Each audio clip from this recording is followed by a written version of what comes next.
What happens when Hollywood's no-nonsense tough guy goes toe-to-toe with daytime television's sharpest tongue? Mark Wahlberg thought he was walking into The View for a simple promotional spot. Smile, answer a few softball questions, plug the movie. But what actually unfolded was anything but routine. A brutal, unexpected clash with Joy Behar that had producers scrambling, security watching from the wings, and millions of viewers glued to their screens. This wasn't just another celebrity interview gone sideways. This was a raw, unscripted battle between two powerful personalities with unresolved tension and a whole lot to say. Mark Wahlberg stepped onto the set, his signature swagger on full display, flashing a warm smile to the applauding audience. But the moment his eyes met Joy Behar's, something shifted. She didn't flinch. She didn't blink. And Mark knew right then this wasn't going to be the feel-good segment his publicist had promised. "Welcome back to The View," Joy said, her tone deceptively casual. "We're here with Mark Wahlberg. And Mark, I have to say, I've been looking forward to this conversation for a very long time." Mark eased into his seat, nodding. "Thanks for having me, Joy. Always good to be here with you ladies." Joy's smile sharpened. "Oh, is it though?" she said, eyes narrowing. "Because I remember you having some pretty strong opinions about folks in my line of work. Something about actors pretending to be political experts." The audience tensed. The energy shifted. This wasn't playful ribbing. This was an ambush. Mark didn't blink. "I think you might be taking that out of context, Joy." "Am I?" she replied, reaching for a printed quote with theatrical flair. "Some of these Hollywood types need to stick to what they know instead of lecturing working-class Americans about politics. Ring any bells?" Mark leaned in, calm but firm. "I stand by that. That wasn't about anyone specific. There's a difference between having opinions and talking down to people." Joy's eyes gleamed. Talking down to people. That's rich, coming from someone who's made a career out of playing the tough guy from the streets. "Tell me, Mark, when did you become the voice of working-class America?" The air in the studio chilled. Whoopi Goldberg and the other co-hosts shifted uncomfortably, glancing at producers. This was spiraling fast. "I never claimed to be a spokesperson for anyone," Mark replied, Boston grit seeping into his tone. "But I grew up in Dorchester. I know what it's like to work 3 jobs and still struggle. I didn't grow up in some ivory tower making jokes about people's lives." "Ivory tower," Joy shot back, her voice rising. "I've been in this business longer than you've been famous, Wahlberg. I've earned my right to speak my mind, and to call out ignorance when I see it." "And you do it every day," Mark fired back. "You sit here making millions telling everyday people how to think, how to vote, what to believe. You mock them for not agreeing with you, and you wonder why people are fed up." The audience was silent now. You could hear a pin drop. Whoopi raised her hand gently. "Maybe we should take a break." But Joy waved her off. "No, let him talk. I want to hear this." She leaned back with a smug grin. "Please, Mark. Tell us how we're supposed to use our platform. Should we just talk about the weather, gush about your new action movie, and avoid real questions?" Mark's fists clenched slightly on the table. "You're not interested in a real conversation, Joy. You're interested in proving a point." "You're not interviewing me. You're attacking me." "What you said was ignorant." Joy snapped, all pretense gone. "You want to talk working class? I grew up in Brooklyn. My father was a truck driver. Don't you dare lecture me about struggle. Then stop acting like you're above everyone." Mark shot back, his temper flaring. "You sit there every day mocking people's beliefs, laughing at their values like they're a joke." Joy laughed, a cold, echoing sound. "Their values," she sneered. "You mean the ones that keep women in the kitchen and deny climate change exists?" Mark didn't back down. "I mean the ones you don't agree with, so you write them off as backwards. You don't debate, you dismiss. That's the problem? And with that, Joy leaned forward, voice low but ice cold. You came here to sell a movie. Instead, you exposed yourself. And trust me, this audience sees right through the act. Mark stood slowly, not saying another word. Just a long, tense stare that spoke volumes. What happened next? Let's just say the interview ended early. But the conversation it sparked online is still burning. You mean your values? Joy Behar's voice cut like a blade. The same values that got you arrested as a teenager. The same values behind your hate crimes. The studio froze. Mark Wahlberg's expression drained of color, then flushed crimson. That's a low blow. Even for you, Isaac. Joy leaned in, eyes gleaming. Because if we're going to talk about values, maybe we should talk about your past. Not this polished, Hollywood version you parade around. The real Mark Wahlberg. Mark stood abruptly, his chair scraping against the studio floor. The tension was suffocating. You see, he snapped. This is exactly what I meant. You don't want a conversation. You want a takedown. You can't disagree without going for the throat. Sit down, Mark, Joy said coldly. We're not done. Yeah, we are, he said, but didn't move. His hands shook slightly, jaw clenched tight. This isn't journalism. This is a hit job. And I'm not sticking around to be your punching bag. In the control room, producers were frantically signaling. This was supposed to be a 5-minute promo segment for Wahlberg's new film. Instead, they were broadcasting a slow-motion implosion. Joy folded her arms, unfazed. Oh, so now you're walking out. Real working-class hero move, Mark. Mark's fists curled tighter. I'm not walking away. I'm opting out of this circus. My circus? Joy sneered. You walked onto my stage. You're a guest on my show. If you can't take the heat, maybe stick to rehearsed interviews and press junkets. Whoopi Goldberg, voice strained, made another attempt to de-escalate. Maybe we move on to the movie. No, Whoopi, Joy said, eyes never leaving Mark. The audience deserves to see who this man really is. He wants to preach about values and being blue-collar. Let's go there. Mark slowly lowered himself back into his seat, glaring. Fine, let's talk. But let's be honest, Joy. Something you clearly struggle with. Honest. Joy's laugh had an edge. Okay, here's honesty. You're a privileged movie star who forgot where he came from. You've made millions pretending to be tough, while real people live the lives you dramatize. You think I forgot where I came from? Mark's voice dropped into that low, dangerous register that fans of his films knew all too well.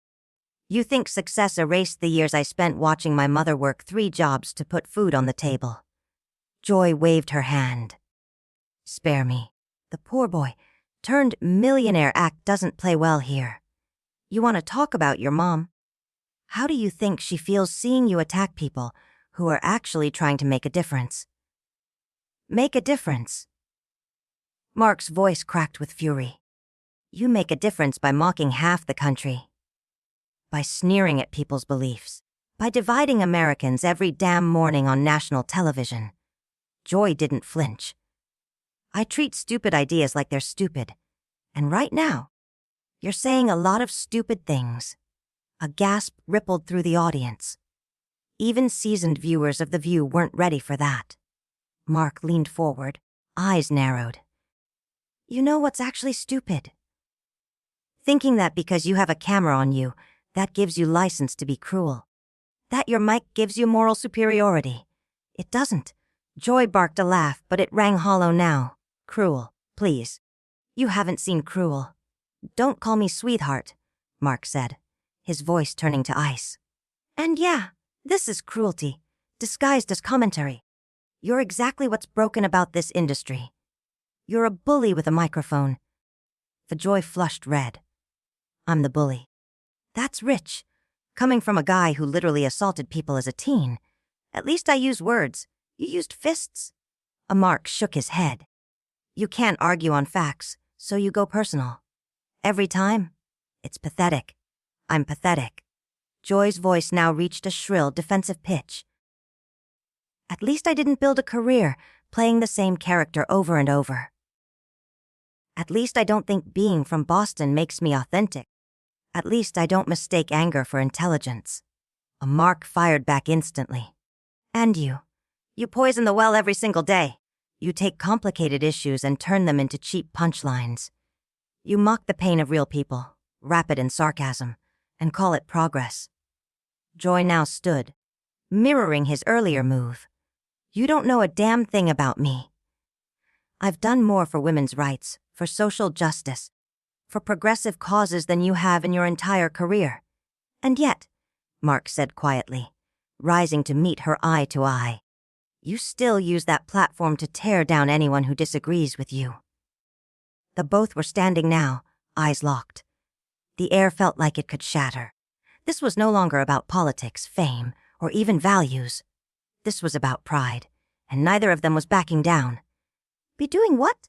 Mark challenged, eyes locked on Joy. By preaching to the choir, by recycling the same talking points to the same audience every day, by going after anyone who dares to disagree with you. Joy's voice grew louder, more strained. By using my platform to fight for what's right. By standing up to bullies like you. Bullies like me? Mark let out a short, humorless laugh. Joy, look around. Look at what you're doing right now. You ambushed me. You dragged me on this show under false pretenses. Blindsided me with a character assassination. On national TV. And I'm the bully. The studio fell into stunned silence. Even the camera operators had paused, unsure whether to keep rolling or cut to commercial. Whoopi, sensing the moment spiraling out of control, leaned in gently.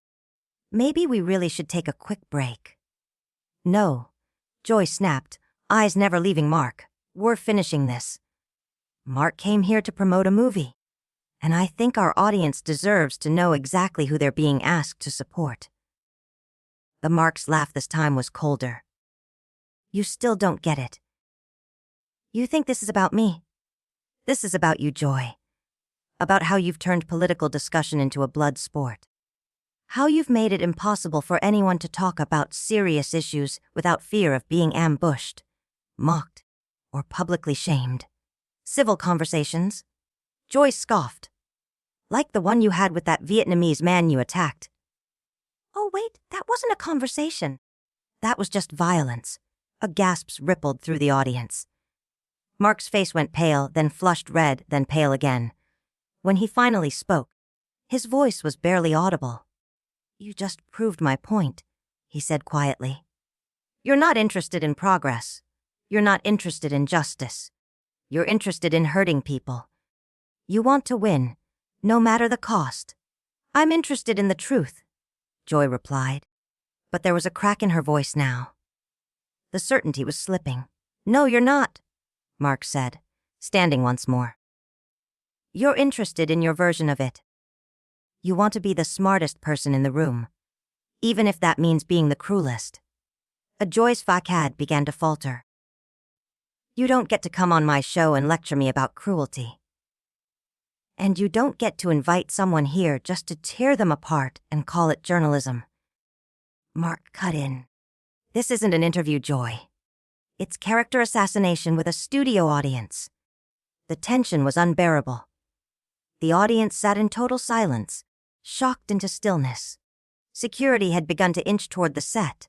Producers were whispering furiously behind the glass. Joy glanced around, realizing, perhaps for the first time, that the energy in the room had turned. The control she wielded so effortlessly was gone. Mark stood tall, breathing heavy, waiting. Then Joy made her fatal mistake. With a smug grin, one she'd regret for years, she fired the line that broke whatever was left of the moment. You know what, Mark? Maybe you should just go back to your little Boston neighborhood and stay there. Leave the thinking to people who actually know what they're talking about. The Mark's eyes narrowed. His voice dropped to a deadly calm. My little Boston neighborhood. You mean the place where real people live. Where folks work real jobs and don't get paid millions to be nasty on daytime television. Real jobs. Joy scoffed. Like drug dealing, like assault. Because that's what you were doing before Hollywood cleaned you up, wasn't it? That was it. The line had been crossed and obliterated. Mark stepped forward, just enough to set off alarm bells. Security instantly moved in. "You sure you want to go down this road, Joy?" he said, voice eerily calm. "Because I can play that game too." Joy didn't respond fast enough. "Let's talk about your past," Mark continued. "Your failed stand-up career, your desperate attempt to stay relevant by tearing other people down. You couldn't make it as an entertainer, so you settled for being a professional hater." Joy's face turned pale. "You don't know what you're talking about." "Don't I?" Mark's smirk was cold now. "I know bitterness when I see it. I know when someone spent their whole life hiding behind a desk because they couldn't make it on stage." "How dare you?" Joy whispered, the confidence drained from her voice. "How dare I what?" "Tell the truth." Mark leaned in slightly. "You brought me here to humiliate me, to make me look weak, to score cheap points with your audience. And you know what? Congratulations, Joy. You got your moment." He turned toward the cameras. "But I hope they see it for what it really is. Not journalism. Not even debate. Just televised cruelty dressed up as righteous outrage." Joy sat in silence, unable to find her next line. The damage was done, and the silence that followed would go down in television history. "You've just shown everyone exactly who you are," Mark said, voice calm but cutting. Whoopi finally spoke, trying to break the tension. "Maybe we all need to take a breath." "No, Whoopi," Mark replied, eyes locked on Joy. "We're finishing this. Joy wants to talk about character." "Let's talk about it." He turned back to her. "What kind of character does it take to set someone up on live television? What kind of person digs into someone's past just to score a headline?" Joy's hands trembled. "You went after me first." "I called out your behavior," Mark shot back. "I never made it personal until you did. The difference is, I can answer for my past. Can you answer for yours?" The studio was stone silent now. This wasn't daytime fluff. This was raw, unfiltered television, and no one could look away. "My actions." Joy's voice rose in pitch. "My actions are about fighting for what's right. I stand up to people like you, men who think they can intimidate women and get away with it." Mark laughed, but there was no joy in it. "Joy, you're not a victim here. You've been on the attack since I sat down. Don't hide behind gender when it suits you. You don't want a conversation. You want a spectacle." "I'm asking tough questions," Joy shouted. "No," Mark said firmly. "You're not a journalist. Journalists look for truth. You dig for dirt. You don't ask questions. You bait traps. You're not trying to inform. You're trying to humiliate." That one landed. Joy's face twitched, the impact visible. "Get out," she whispered. Mark blinked. "What?" "I said get out." Joy barked louder. "Get off my set. I don't have to sit here and listen to this garbage." Mark stared at her, stunned. "You're kicking me off." "After you blindsided me. After you dragged my past through the mud and made this personal." Joy stood, pointing to the exit. "Yes, I am. This is my show. I decide who stays." Mark shook his head slowly. "This is perfect." "Really? You invite me here, you attack me. And when I defend myself, you throw me out. That's exactly who you are? Security!" Joy called out. Her voice cracked, not with authority, but with panic. The guards hesitated. Mark wasn't being aggressive, just direct. He hadn't threatened anyone. He wasn't yelling. He was, as anyone watching could see, standing up for himself. "It's all right," Mark said, raising his hands. "I'll go, but not because you told me to. I'm leaving because I respect myself too much to sit here and be used as your personal punching bag." He began walking off, but paused at the edge of the stage. "You know what the saddest part is, Joy," he said, turning back. "You had a real opportunity today. You could have shown that people with different opinions can talk. Really talk. But instead, you played the part everyone expected. You became the villain in your own show." Joy stood frozen, her face a mix of rage and humiliation. "I'm going," Mark added.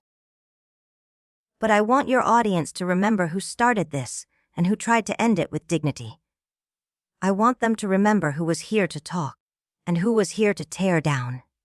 And most of all, I want them to remember who kept their cool and who lost control. As Mark disappeared through the studio doors, the set remained in stunned silence. Joy stood motionless, trembling with anger and humiliation. In trying to win the fight, she had destroyed her own platform. The fallout begins. What Joy thought would be a viral victory quickly unraveled into a career crisis. Within hours, social media erupted. Hashtags exploded. Millions of viewers, both fans and critics, began dissecting every second of the interview. Clips circulated at lightning speed, and the verdict, brutal. She didn't just lose control. She handed Mark Wahlberg the most devastating public relations victory of his career. The optics were unmistakable: a calm, restrained guest defending himself from a venomous host who pushed too far. By the next morning, editorial headlines called it everything from a disgraceful ambush to the end of Joy Behar's credibility. Mark came to promote a film. He walked away with the moral high ground. Joy wanted a fight, but she lost the war. The damage was done, and nothing, not even a well-crafted apology, could put this moment back in the bottle. The interview was over. But the conversation, that would haunt The View for years to come.